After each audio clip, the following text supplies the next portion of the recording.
Chapitre 3. Comment Candide se sauva d'entre les Bulgares, et ce qu'il devint. Rien n'était si beau, si leste, si brillant, si bien ordonné que les deux armées. Les trompettes, les fifres, les hautbois, les tambours, les canons, formaient une harmonie telle qu'il n'y en eut jamais en enfer.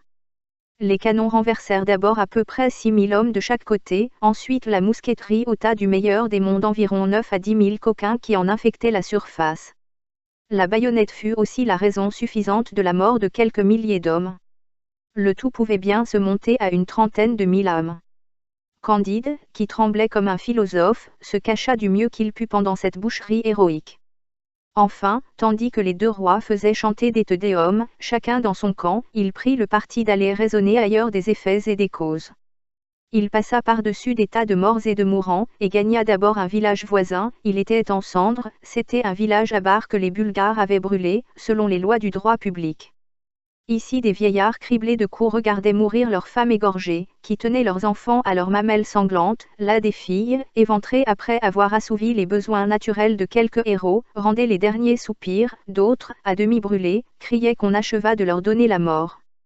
Des cervelles étaient répandues sur la terre à côté de bras et de jambes coupés.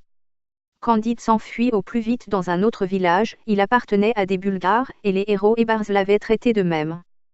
Candide, toujours marchant sur des membres palpitants ou à travers des ruines, arriva enfin hors du théâtre de la guerre, portant quelques petites provisions dans son bissac, et n'oubliant jamais mademoiselle Cunégonde.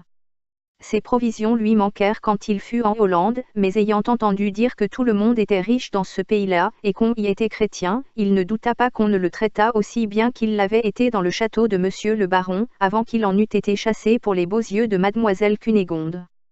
Il demanda l'aumône à plusieurs graves personnages, qui lui répondirent tous que, s'il continuait à faire ce métier, on l'enfermerait dans une maison de correction pour lui apprendre à vivre.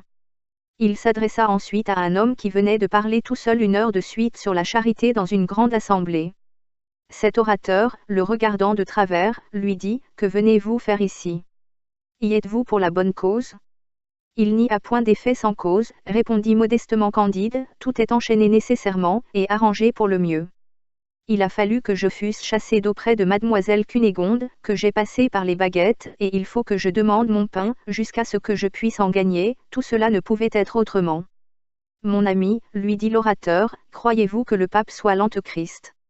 Je ne l'avais pas encore entendu dire, répondit Candide, mais qu'il le soit, ou qu'il ne le soit pas, je manque de pain.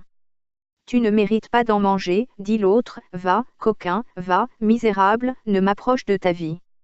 La femme de l'orateur ayant mis la tête à la fenêtre, et avisant un homme qui doutait que le pape fût Antéchrist, lui répandit sur le chef un plaint. Au ciel! À quel excès se porte le zèle de la religion dans les dames! Un homme qui n'avait point été baptisé, un bon anabaptiste, nommé Jacques, vit la manière cruelle et ignominieuse dont on traitait ainsi un de ses frères, un être à 2 pieds sans plume, qui avait une âme, il l'amena chez lui, le nettoya, lui donna du pain et de la bière, lui fit présent de 2 florins, et voulut même lui apprendre à travailler dans ces manufactures aux étoffes de Perse qu'on fabrique en Hollande. Candide, se prosternant presque devant lui, s'écriait « Maître Pangloss me l'avait bien dit que tout est au mieux dans ce monde, car je suis infiniment plus touché de votre extrême générosité que de la dureté de ce monsieur à manteau noir, et de madame son épouse. » Le lendemain, en se promenant, il rencontra un gueux tout couvert de pustules, les yeux morts, le bout du nez rongé, la bouche de travers, les dents noires, et parlant de la gorge, tourmenté d'une toux violente, et crachant une dent à chaque effort.